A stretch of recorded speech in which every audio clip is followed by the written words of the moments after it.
Welcome to Politics Done Right. My name is Egberto Willis, your host. Good morning, Houston. Good morning, Harris County. Good morning, Texas. And of course, good morning to the United States. Good morning to the rest of the world. We're here. Today is Thursday. And you know what that means? It's Neil Aquino's day. He's here for us every Thursday for quite a while now. Anyhow, folks, we're going to have a great show for you today. Before we get started, of course, we pass it along to the control room. Good morning, geniuses. How are you doing this morning? Well, we got the tin cans and string awake. We were kind of afraid we lost you there. Oh, no. Well, I get cued when I hear that you have that promo at the beginning of the show, and I did hear a promo. It's like, No, that was my mistake. Jackie's got to go to the woodshed later on today. Yeah. Hey, look, I am going to continue to treat Brother Jack with reverence. You know what can I say? I'm telling you that I could not do this without Jack. I just couldn't do it. But he had to this morning. Well, I just had to correct a few things. That's all. Hey, we missed the station ID. So we are KPFT Houston, 90.1 FM in Houston, 89.5 in Galveston, and up in Huntsville, 89.7. And we got the whole place covered, man. And over in Louisiana, it's KPFT Houston. Love it. Anyway, what's going on, Brother Jack? What's the word of the day? Well, I had something happen Tuesday. I was coming in to start the program, and I stopped at Wentworth and San Jacinto, and there was a homeless man sitting there. So I'm sitting there at the light, and I pulled up too far past the crossing arm. Mm-hmm. I'm not used to driving in Houston streets and stuff and that. So anyway, he gets up and starts coming to the window. I said, well, I'm going to get him some money or something. And he caught the cross arm coming down and held it for me. And when I looked over to my right, I saw the train coming. Oh, so I got on the gas. I got on the gas and got away from there. I said, man, I need to do something to that guy. So he was there this morning, and, I gave him a little money, and said, thank you. The same guy. Yes. So that sounds like Jack to me. That's what we got to do. There you go. Yeah. There you go. We're a family, man. We are. If we start looking at everybody as brothers and sisters, I used to, on my way to KPFT, when you make that left at the flower shop when you're coming off the freeway, there's this guy. Well, actually, several of them always stand up there. So I had to start keeping some spare change in my left side here, so that on you. Right, every day that I go there, pull it out and put it there. And I did a couple of shows. I don't know if you were there when I came in and said, it's like, what are we doing about this? The politicians are out there to get all these grants, saying how great our city is as far as reducing the homeless rate. And I spoke to Nick Cooper, who works with Food Not Bombs. And what he tells me that the reality is homelessness has not gone down in Houston. He said it's just been relocated. Mayor Turner moved these guys from places. They really keep the plugs on Food Not Bombs and all the. So it's a shell game we play. You go to LA, we got to do something about that. We need to become more of a humane society, a humane country than we are with respect to the unhoused. Because I tell you, if you go and try to get an apartment right now, I've been living in a house for a long time. But when I started to find out what apartments cost, and I'm not talking luxury apartments, it's tough out there. It's very, very tough out there. It's tough. So anyhow, my 2 cents. Anyway, anything else you want to say, Howard or Jack, before we get started? No. Okay. All right. That was a random act of kindness that man did, and I returned the favor. Yeah, and that's the Christmas spirit there. Yeah, we talk about random acts of kindness. Sometimes I wonder if that's the word. We say it, random act of kindness, but you're either kind or you're not. You, Jack, you're a kind person. I will never forget my burrito. Thank you.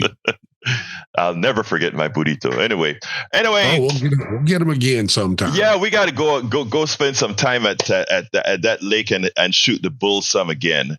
Anyhow, let's get busy. Good morning, Neil Aquino from the Houston Democracy Project. How you doing, sir? Very good. Good morning. Good morning, world. Thank you, Howard and Jack, for facilitating it all. And good morning, world. And I see my picture's a little fuzzy. I think Mattress Mac is jamming the satellite, or Dan Crenshaw or somebody. So, but we're here with clarity. Yeah, but it's a little blur, but sometimes it actually straightens up. I think I'm starting to think, since you said you took some good pictures with your camera, I'm starting to think that it's a bit rate coming from the server, that we used to bring the signal in. I feel that's what it is. So, but you look handsome as you always do, sir. Okay. And for those who are wondering, wait, isn't this a radio show? Yeah, it's a radio show, but we're online too, folks. Go to politicsdoneright.tv if you want to watch it on YouTube, or go to facebook.com/KPFT Houston if you want to watch the program on our Facebook page. And do remember, when we play those videos, you actually see all those videos in that area. Welcome, Eric Hayes, who is in the house, as well as Brother Paul Fleming Sr. from Atlanta, Georgia. Eric is from Kingwood. Paul Fleming Sr. is from Georgia. Folks, remember, this is a call-in show. And how do you get to this call-in show? Just give us a call at 713-526-5738. It's on the screen now, 713-526-5738. Today's topic: media acts as Trump won 2024. Prager University exposed. I know you guys have heard of Prager University. Anytime you've spoken to a conservative, I can almost guarantee you that friend of yours will go ahead and say, when they're talking about capitalism, they say, check out what Prager University has to say. When they talk about healthcare, check out what Prager University has to say. They create very well polished videos to make their point. They have the money to invest in well-polished videos to complicate your life, to mislead you. Prager University, if you hear something is coming from Prager University, it is out. It makes no sense. I want to play that video today, but let's go ahead and talk to Brother Neil first about some of the issues. Brother Neil, I got your two major blogs for this week. And the first one was titled "Whitmire Outsourced Attacks to Folks with Uncertain Commitment to Democracy." There is much more to that blog than Houston, Texas. But let's go ahead and explain. Talk to me what you're talking about there. Very, very good. And very quickly, before we get to that, we referenced Food Not Bombs. They have had 84 tickets.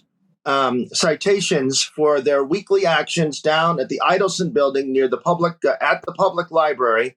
And they are doing a petition. They are doing a petition to ask Mayor-elect Whitmire, to stop the citations. The Texas Civil Rights Project and Food Not Bombs are working together to petition folks to ask them to stop the relentless ticketing. And if you've seen the stories in the Chronicle, they have to go to court, municipal court, I believe it is. So far, nothing's been held up. But just think of all the wrongdoing going on and all the police shortage issues we hear about. They have written 84 tickets to Food Not Bombs, and hopefully Mayor-elect Whitmire will change that.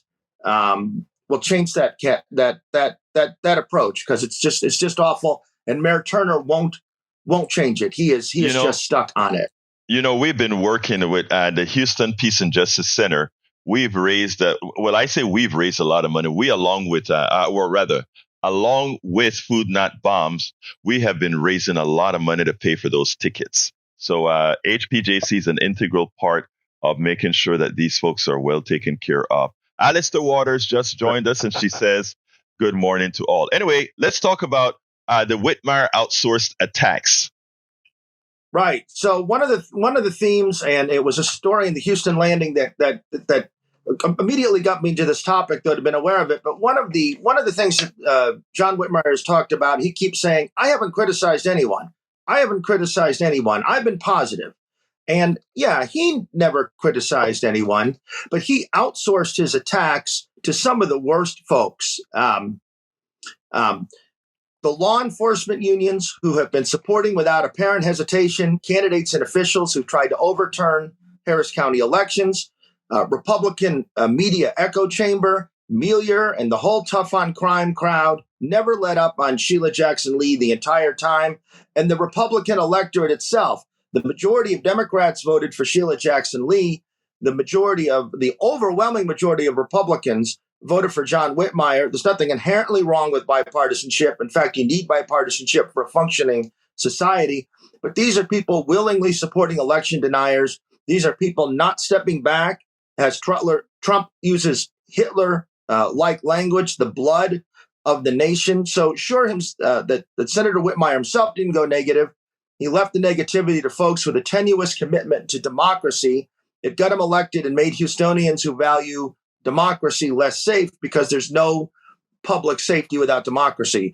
So as we talk about the challenges for Mayor-elect Whitmire, he could change tune on the Food Not Bombs tickets, and he could stand up to some of the people who got him elected as we confront what's an evident authoritarian threat of Ken Paxton and Greg Abbott at home, and straight up Nazi language coming from the Republican presidential frontrunner. And that's on the Houston Democracy Project. The Houston Democracy Project, there's a daily blog. You can Google Houston Democracy Project, or it's at neilaquino.com, and it'll come up. And I encourage you, please, to review the project. Now, please do, because again, it covers local politics and the intersectionality between local politics and our national politics. Now, let me just say that we have a group of Democrats that actually have learned a lot from the misdeeds of the Republican politicking orthodoxy, is what I like to call it, and that is first of all, to lie effectively, to really go against the carnality, or go for the carnality of people. Right now, the mainstream media is complicit. If you take a look at the mainstream media, Eric Hayes in the chat says, hold criminals accountable. I don't know a Democrat that doesn't want to hold criminals accountable. I don't know a Democrat that doesn't want to do that. The question is, do you hold criminals accountable as they should? Are we holding the biggest criminal in our country accountable, Donald Trump? It's amazing how many will give criminality a pass when it has a certain power base, but for a criminality without power base, let's just throw them to the curb. We have a mayor and a mayor-elect that I call what the mayor-elect and what Kim Ogg have done with centralizing on crime, one of the biggest farces that there is out there. And the reason why is there is criminality. Criminality has gone down somewhat in the city of Houston, but worse, it doesn't make any sense to work on criminality, filling up your jails, sending your jailed people to another state, etc. It makes no sense to do that when you're not solving the underlying problem, the underlying structural problem, which is take care of your people, make sure that they have jobs, make sure that communities are taken care of, make sure that the kids in those underserved communities are served. All of that fights criminality. And sadly, that's not what we do. Anyway, continue, please, Mr. Aquino.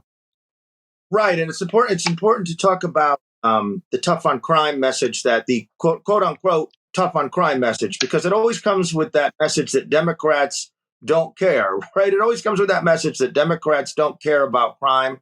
And it's preposterous. First of all, our local Democrats trip over each other to get the police union endorsement. They shouldn't do that. You can support your local police if you wish without supporting the police union, and the police union continues to support, again, Donald Trump, and we're talking local politics, but you can't ignore Donald Trump. Unfortunately, it's just like a tumor you can't ignore. Wait, just a correction. Just a correction. We cover politics because remember, we have listeners all over the place, and a lot of these are going to be out of state. Yeah, go ahead. Oh, I understand. No, I understand that, and I'm just talking maybe about sort of an internal frustration that that no matter what you have to come back to him. As I speak to our global audience, and the idea that Donald Trump is out there boasting that he has 91 indictments and has been charged 4 times. He's boasting on this, and the Tough on Crime crew here in town, they don't say a word. They don't say a word, and they don't see any criminality in insurrection. And so it's just an amazing act that they've been pulling it off. And for the listeners everywhere, it's no doubt the same in your city. This dynamic is the same in city after city after city. The Democrats don't care about crime. Those same Democrats then go after the police union endorsement without holding the police unions and quote unquote unions, because frequently they're not affiliated with the AFL-CIO, and they would bust your strike in a minute.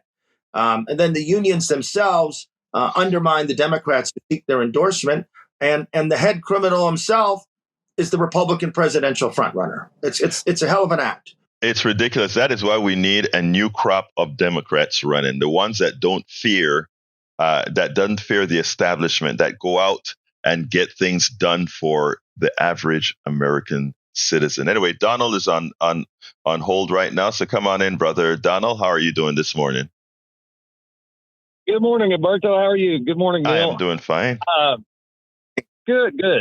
Quick question. Kim Ogg is still the district attorney, right? Correct. Okay. Break it down in simple terms. What transpired? She's a Democrat by name only now, correct? She doesn't have the endorsement or the financial backing. Well, look, Democrats in Houston is an interesting situation. Whitmer considers himself a Democrat as well, but he's very much funded by a whole lot of rich fat cats that are not Democrats. But let me just tell you what went down with Kim Ogg.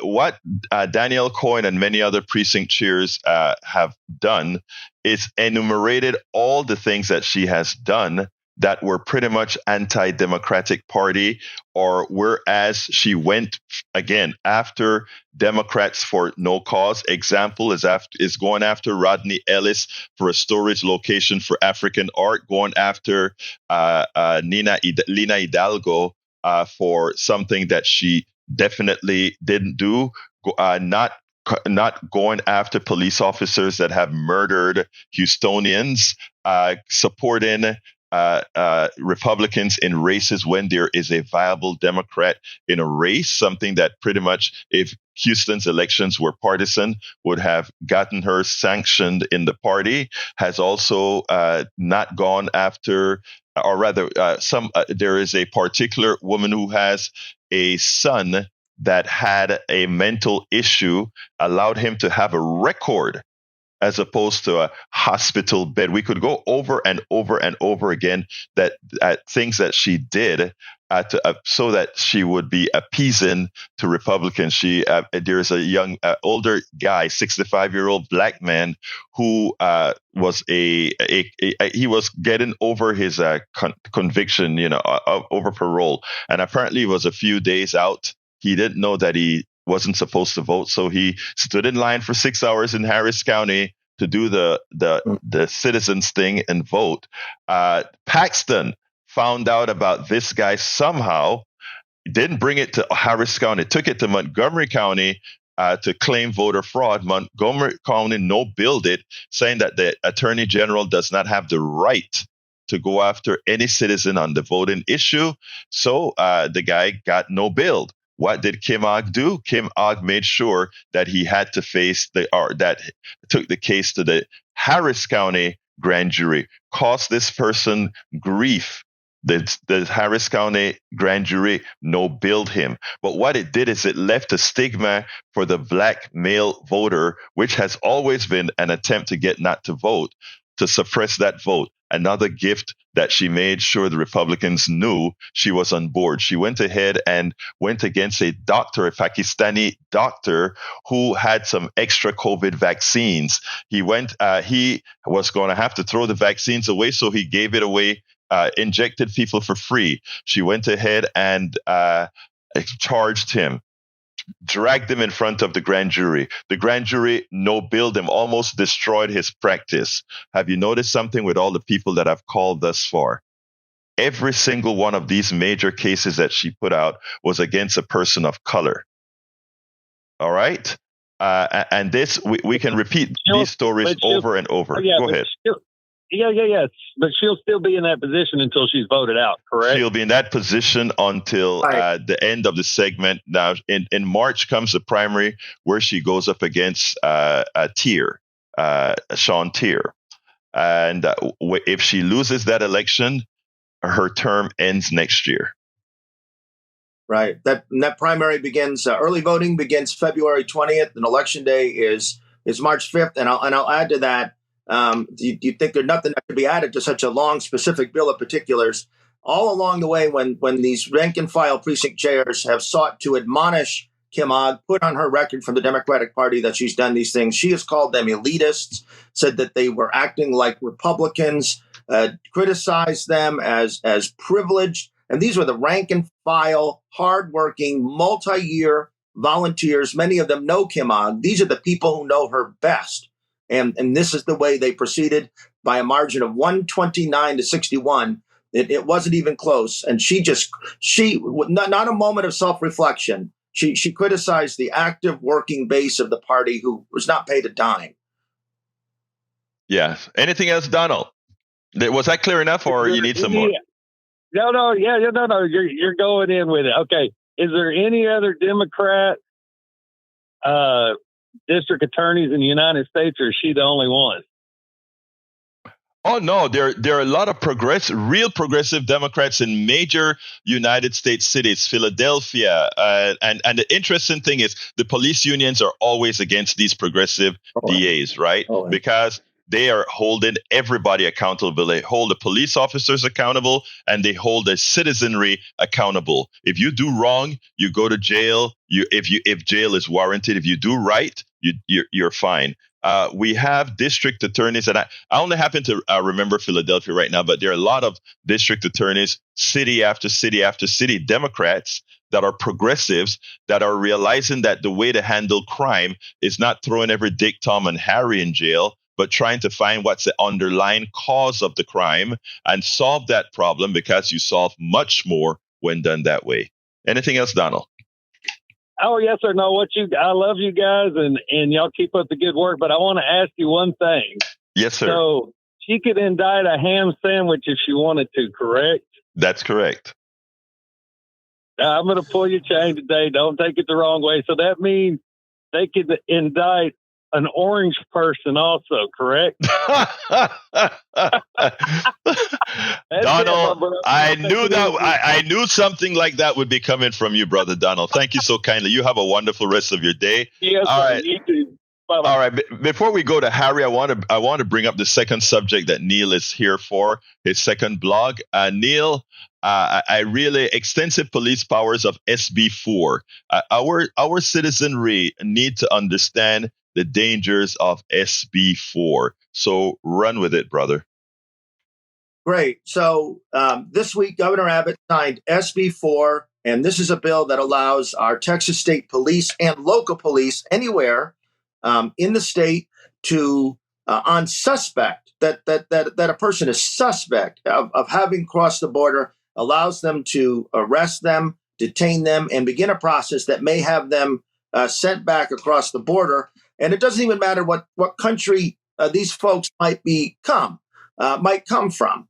And so traditionally, well, not by law, by constitution, the federal government has handled immigration policy. The Supreme Court has recently affirmed that, but the composition of the court is now different. So what the state wants to do is have the Supreme Court allow states to do their own so-called tough measures. And with this Supreme Court, anything is possible. So they keep saying SB4 won't survive court review. Remember, they said, oh, Obamacare, it's safe, safe, safe. And it barely survives, and they take a big chunk out of it.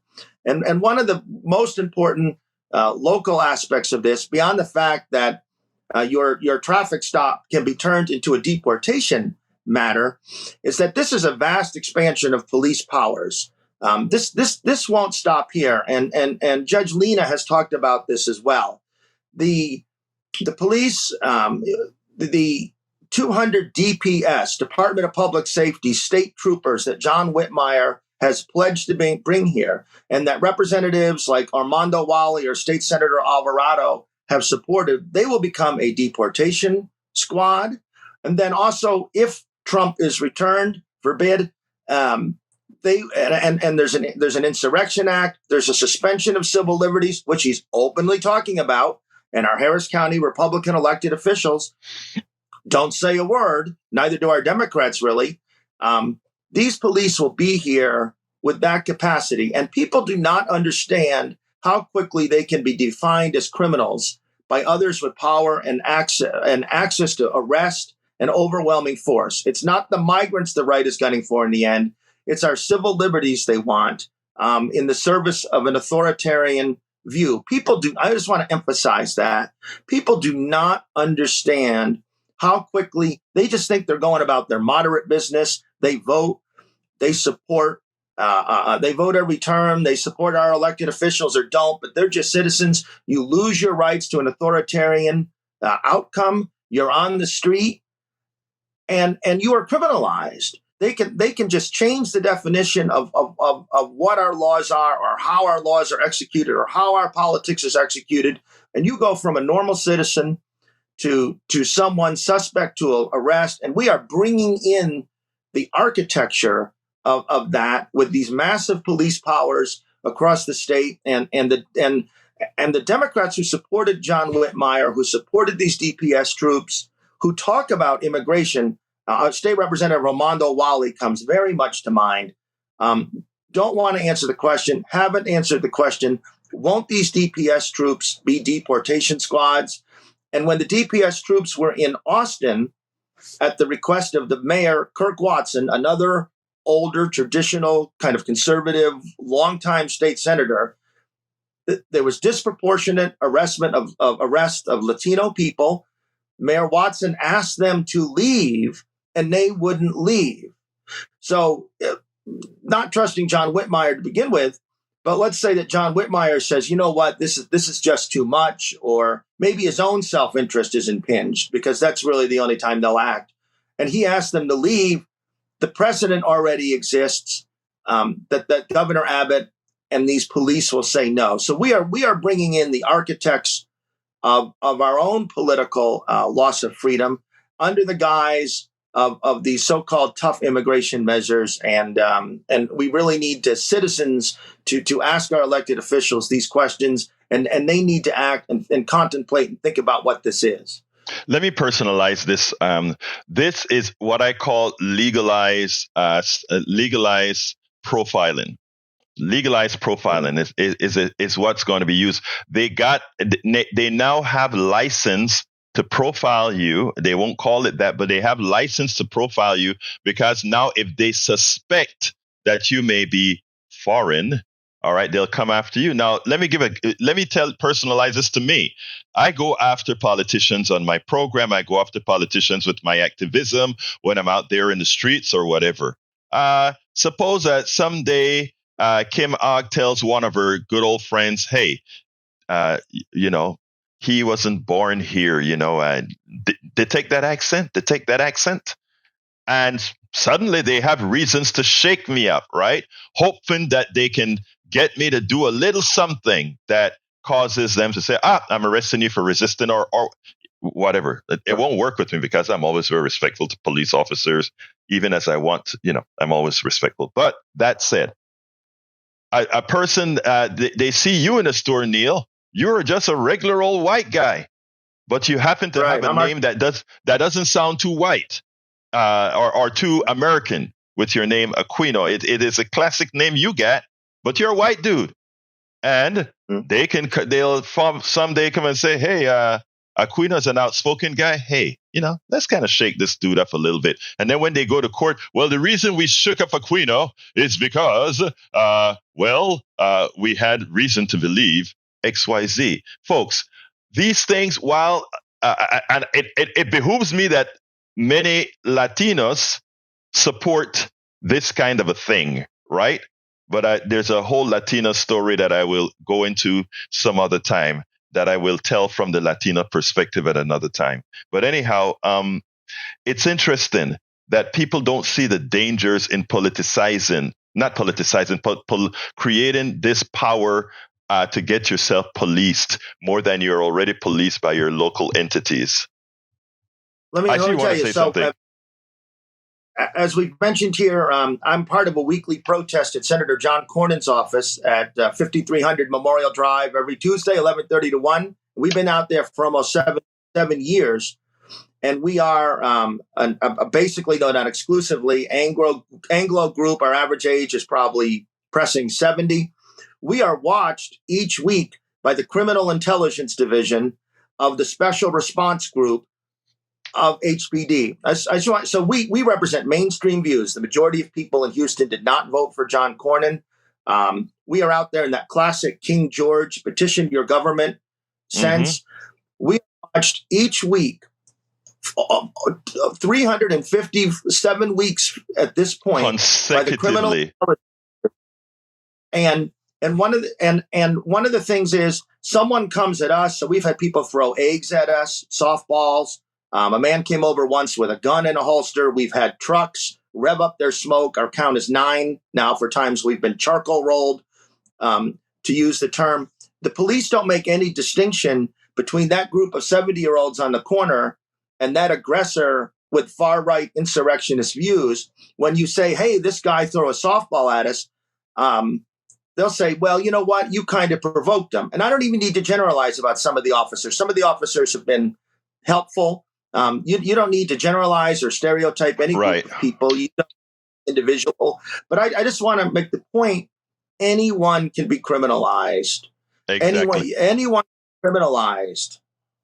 Yeah, let me go. I've had Harry on waiting for 9 minutes, so I want to get Harry in. My brother from my brother from another mother. So come on in, Harry. How you doing, my brother? Oh, good morning, Roberto. Good morning, Neil Aquino. Good morning, Howard. And good morning, Santa Jack Van Dam. That's a good thing he does. He's doing for the homeless. He's doing what Jesus Christ teaches, to feed those who don't have, who are less fortunate. It's a good thing. But I wanted to make 3 points. I wanted to talk about 3 things. First thing with the immigration, like I talked about yesterday, I like what Neil Aquino was saying there, explaining about the SB4. But I still say, this immigration thing is a joke, what Greg Abbott did, because the people, like I said yesterday, when I was talking yesterday so passionately, is the corporations are the ones responsible for this. Because if they wouldn't hire these people that they know are illegal because they want to do slave labor, like you're always talking about when you touch on this subject, and exploit these people, they wouldn't come here. And so you end up, you may they'll deport some of them, but then they just look right around people who fund Greg Abbott for getting into office, so they can bring in illegals, low-wage workers. Yeah, you're absolutely right, Harry. You're absolutely right, my brother. Go ahead and make the second point as well, my dear brother. Okay, the second point I wanted to make, I was listening to the Daily yesterday, and when you guys talked about the Colorado situation with the ballot, mm-hmm. and the 14th Amendment, they were talking about like Section 3, and this guy on the Daily. Yes. NPR was saying that it may not apply to the presidency. And then the other, like, what worries me about this, they have till January 4th or January 5th to make their case, because the Trump team has appealed it to the federal Supreme Court. And we know those conservative justices are probably going to strike it down. They're going to say that It doesn't apply to Donald Trump, the Seditions Act that he did, the insurrection that he did, and that he shouldn't be taken off the ballot. And that's, because I don't know if they're going to do the right thing. We'll never know if this Supreme Court is an illegitimate Supreme Court from its inception. So we understand that, they'll have to go against their tenet of reading the text, being textualists of the Constitution. But we know that they don't have any value. So we don't need to worry ourselves about that. We just need to get out there and make sure the man isn't elected. Give me your third point so I can go to Joni, Harry. Yeah, that's it. And the third point, I was talking about this with my brother yesterday. The Howard Reynolds always, guys, when you guys are talking about that if Trump were to get reelected, God forbid, that they're coming for the corporations too.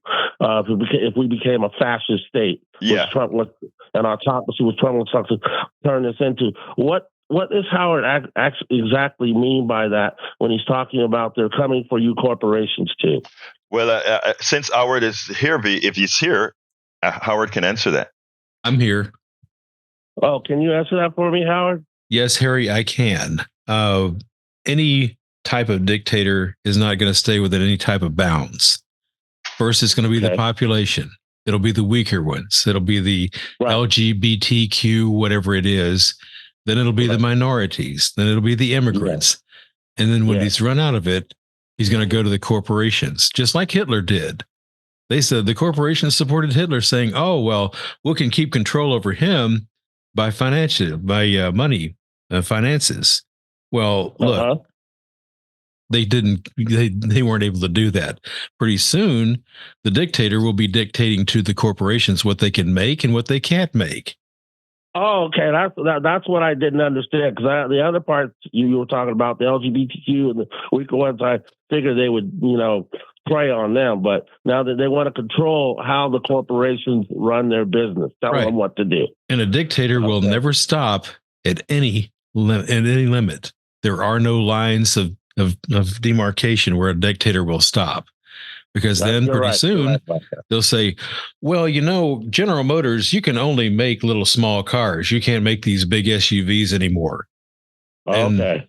And Ford, you better forget those SUVs. They're using up too much gas. So you better start making little small cars.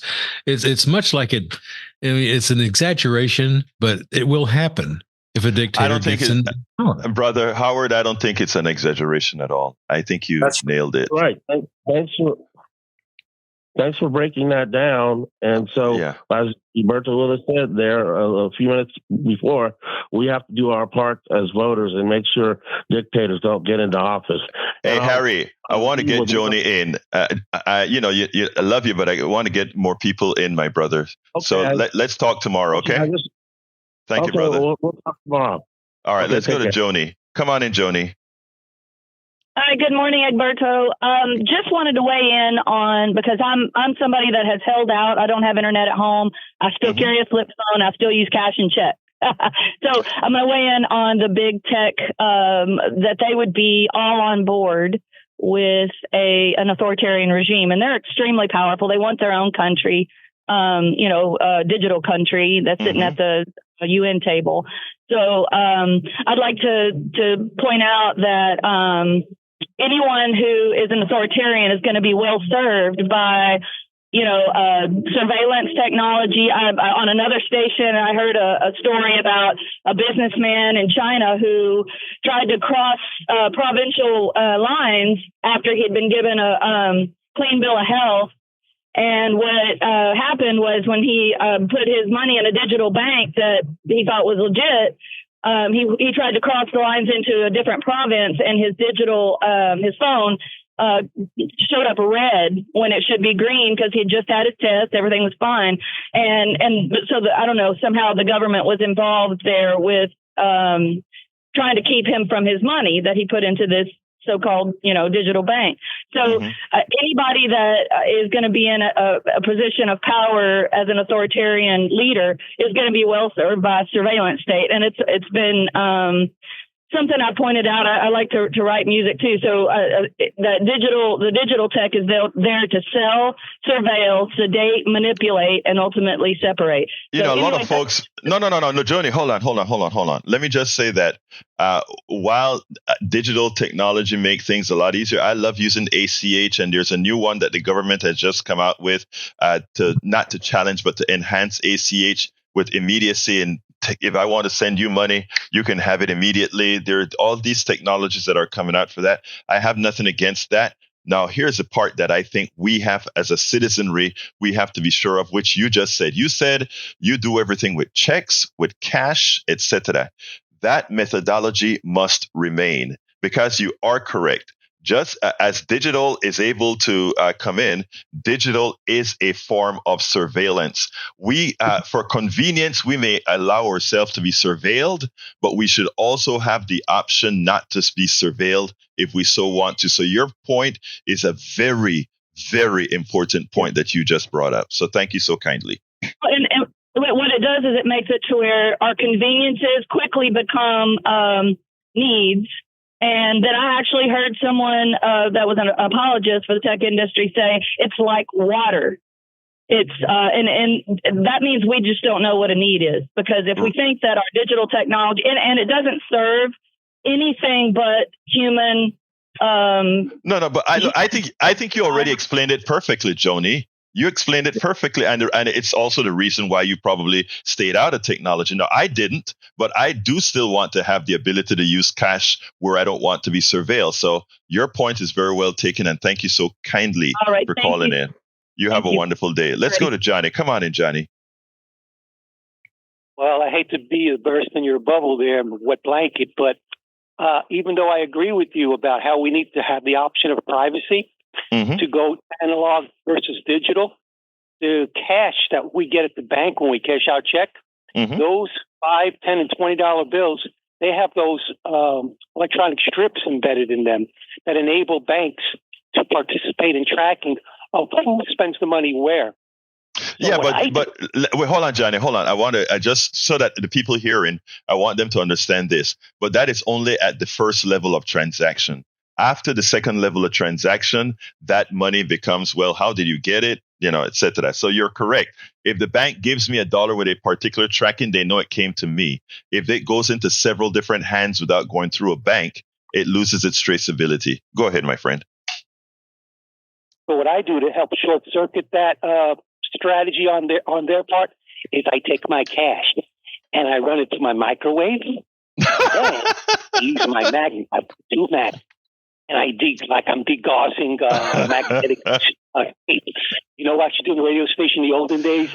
I man. My money just for the hell of it. And then, at insult to injury, maybe to identify myself, I have this red stamp that I got from TYT several years ago, and I stamp it still with a message on it, so they know who's got that money degoused. So I'm identifying myself. I have a quick story for you. I don't know if you remember our organization that I told you I was a board and called Move to Amend. They're still in existence right now, trying to get the 28th Amendment to the Constitution that says money is not speech and corporations aren't people. Now, in that particular group, we had, you remember Ben and Jerry? Ben was a part of our team, and from the Ben and Jerry ice cream. And we created this stamp that says money is not speech. And every time money passes through our organization, we would stamp it red. And the one thing we were concerned about is whether defacing the dollar was going to get us into trouble. But it is one of the techniques that we use. But look, Neil's been quiet for a while. So let's bring Neil into the discussion to see if he has some commentary here before we move on. I'm not finished. Go ahead, Neil, and then Howard wants to come in. Okay, and I wanted to add to both the last callers about technology and Joni's comments that anyone who uses social media for political expression, Twitter and Facebook are the ones I use most. They use all the algorithms to depress political content on Facebook. I'm not the only one who observes that. Twitter has become, in many respects, a right-wing sewer. If you don't pay the $8 a month, your algorithm and capacity to express is limited. So we were told we're both, Berto and I are both old enough. This was going to be a nirvana of communication and free expression. And it's really important to maintain your face-to-face relationships. Keep a list of actual, just real phone numbers. Think about who would be your ally in an authoritarian situation, because every time the big tech companies are asked by a repressive government to curb expression, curb organizing, Iran, China, they do it. And you can believe that if a Donald Trump or an authoritarian asks here that as part of an insurrection act, and again, they're using this language, they're talking about it, you can bet that the big tech companies will comply. Thank you, Neil. Howard. Oh, I was just wondering what size tinfoil hat that Johnny has. I got to pull his leg a little bit, Howard.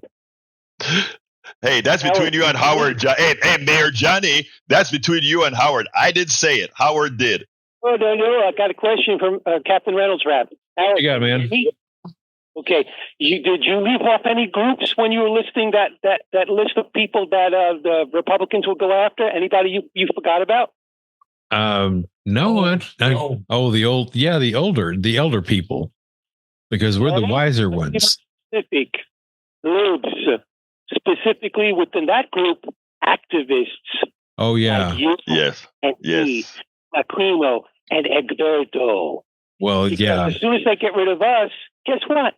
There's nobody to tell the rest of us what they're up to. Right. Well, good that point, is Johnny. very true. Johnny, that's why he's the mayor. Hey, Johnny, we're throwing you off now. We need to continue our discussion with Neil. And folks, I really wanted to play the Prager University piece that is 9 minutes long. I can't do it now. That just takes too much time. So I'm going to ask more of you to call in now. 713-526-5738. Again, that number is 713-526-5738. Hit the number 2. The Prager University piece that I did, you can reach it by going to politicsdoneright.com/newsletter. The piece about the piece about the Prager University forces there, as well as the story, the other story that I told you we were supposed to cover today, which is how many of our mainstream media is acting as if it's a fait accompli that Donald Trump is going to be the next president. I mean, you listen to them speak, it actually sounds like they believe that. So that piece, you can go to politicsdoneright.com/newsletter and watch the videos that we did for the things we didn't cover here. Because, of course, I prefer talking to Joni, Johnny, Donald, Harry, Neil, Howard, Jack. I remember the names. I'm not as senile as I thought anymore. Anyway, go ahead, Neil. It makes me think. I remember reading. There's a 3-volume history of the civil rights movement called "Parting the Waters" by Taylor Branch, and I sometimes think about. He wrote about the organizing for the March on Washington, and at the extent of he wasn't contrasting it to internet organizing, but so to make a flyer, you had to go to the mimeograph machine. There wasn't even a Kinko's, right? And so if you're old enough to remember, there was those blue things. You remember? And it worked with alcohol. Yeah. Right. And so what happened was folks promoting the March on Washington from all across the country came to know each other. Yes. Because they had to go to the meeting. They had to get word of it. They had to print that flyer. They had to understand. And so it also helped them understand who to trust. It helped them understand who wasn't a cop, who was on their side. And they had this whole network. And we think, we do anything and we think, I got to post that on social media so somebody knows. And just imagine the scope of the civil rights movement or the anti-Vietnam War movement. They did that organizing without any surveillance. And Joni's comment about surveillance, for example, HBD has a device, I think it's called Stingray, and you go to protest and it has the capacity to know what phones are there. And I believe what it had the capacity to pull your contact. I forget the specific, but you go to that protest. And again, remember, this protest, you're mad because of the overturning of Roe. You're mad over voting rights. You're doing classic, almost conservative, in a sense, American traditional Boston Tea Party type activities. and they are like, you are a possible criminal. And then the people running the country are openly plotting insurrection, undoing elections, or in the case of many of our local Democrats, quiet or acquiescent. And it just goes on like, hey, Neil, it's normal, and the citizen is a criminal. That's why I love what we are doing and what a lot of our younger progressives are doing. They're coming back. They're doing the face-to-face thing. They're keeping the email list, folks. Activists, and if you talk to 3, 4, 5 people and try to get them to do the right thing, you have just been declared an activist, folk.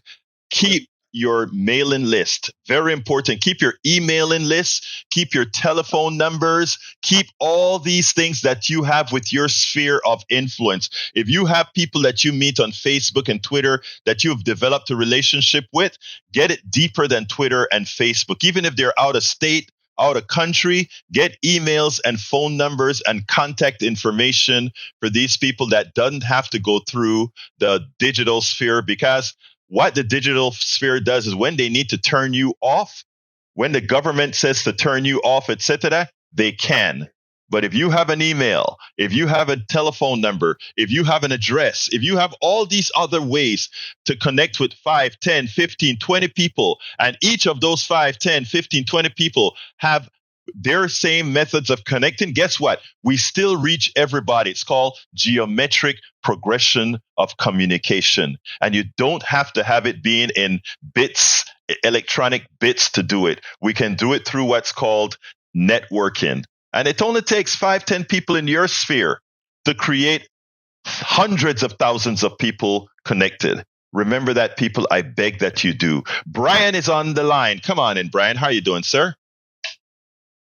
Yeah, you remember a couple of weeks ago I talked about Twitter and Jack Smith wanting to confiscate any record of Yes, Trump? sir. I do remember that.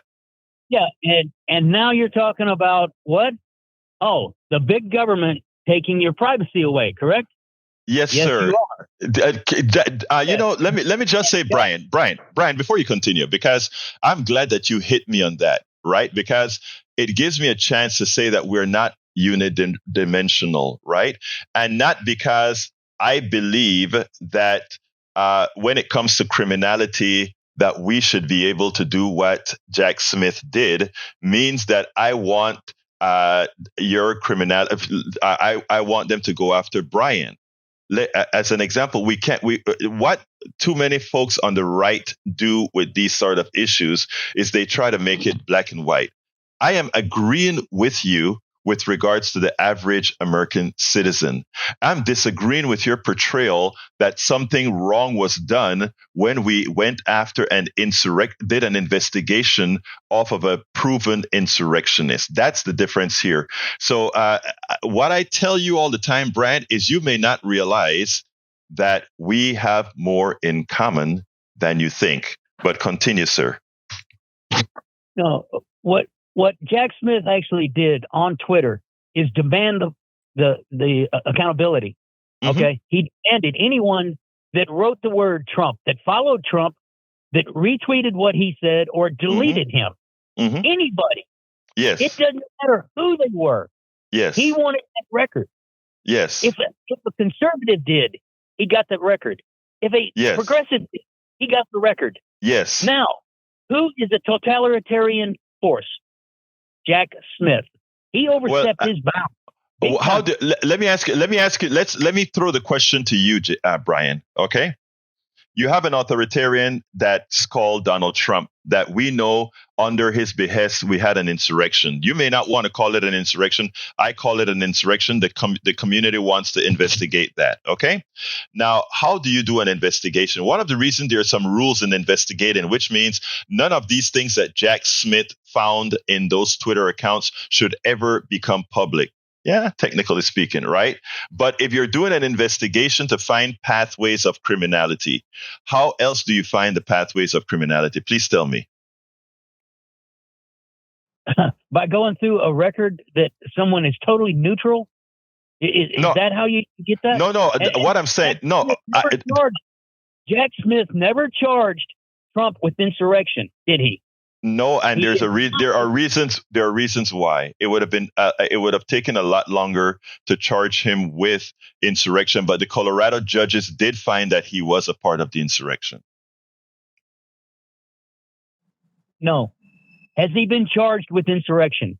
Not by the federal government, sir. Yes, thank you. So an innocent person can have their private tweets confiscated and looked through just for saying the word Trump, correct? Well, yeah, for an investigation, yeah, yes. But yeah. Now, who is a totalitarian? No, again, you missed the point. Here's it. No. Look, probable cause and not done outside of a legal framework. If we create a legal framework with rules as far as how we use technology to investigate, and we follow those legal frameworks based on things that are going to happen, it is okay as long as these legal frameworks are met, Brian. And that's look, Brian. Okay, Brian. I'm not going to continue this because we're going to go back and forth. I just ask you to try to digest. I have digested what you've said. And when I came out, where I thought appropriate that you were correct, I named that. I would appreciate if going forward, when we have discussions, you don't have tunnel vision, but you give yourself the ability to think broadly. That's all I'm asking. But we'll talk. I talk to you every day. I love talking to you every day. So we'll talk tomorrow, okay? Yeah, bye-bye. Take care, brother. Peace. All right. We got 1 minute left, so let me pass it on first to Howard and Jack, and then I'll give you some final words, Aquino. Well, just one reminder from me is politicians and corporations, when you buy a politician, you're buying a rat that's going to bite you too. So keep that in mind. Jack, what you got? Trump appointed a whole bunch of district judges, and I talk about that box they're building, and this is part of it. That's about 34 district judges per state that he appointed. And, you got those judges that are an allegiance to Trump. You got that right, brother. Let's ask Neil Aquino to give us some final words. Very good. Just please keep your local officials accountable. Keep your local officials accountable when you hear at the national level these terrible things. Ask your local officials how you're going to be kept safe from the political right. The Houston Democracy Project, you can Google it, the Houston Democracy Project. There's a daily blog. And thank you, Egberto, Howard, Jack, and audience for the privilege of being on. Folks, thank you so kindly for listening. Love you all my callers, all my listeners. Jack, Howard, you guys are great. Neil, thank you for coming and waking up in the morning for me. My name is Egberto Willies. This is Politics Done Right, and you guys know how I end this, baby. I am what? Out! We spend a lot of time deconstructing the news, trying to parse it into a form that everybody can understand. We try to find those little nitpicks where it flies above the fray, etc. If you really like these videos that we do, I want to ask a big favor. Please go ahead. Number 1, subscribe to our channel. And number 2, please join if you can. Thank you so kindly for watching. Keep watching. Please remember to share. We must populate the entire internet with our progressive message, a message that we know is what most Americans say that they want. So help us, please join.